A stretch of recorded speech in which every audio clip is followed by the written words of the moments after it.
नमस्ते सबैजनालाई। आज म श्रावणमा लगाउन सकिने एकदमै सिम्पल मेहन्दी डिजाइन सिकाउन जाँदैछु।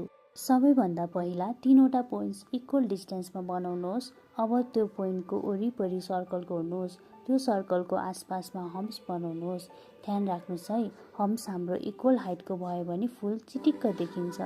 त्यसै गरी 2वटा अरू फुलहरू पनि बनाउँदै जाऊँ है त।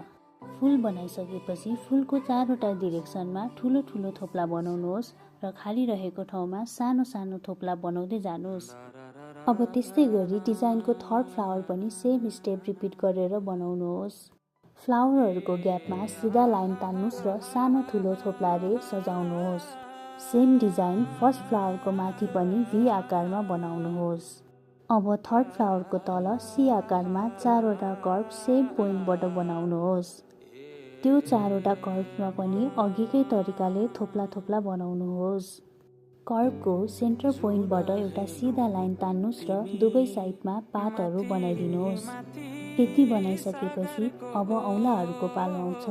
औँलामा पनि सानो सानो थोप्ला बनाउँदै रिङ जस्तै डिजाइन बनाइदिनुहोस्।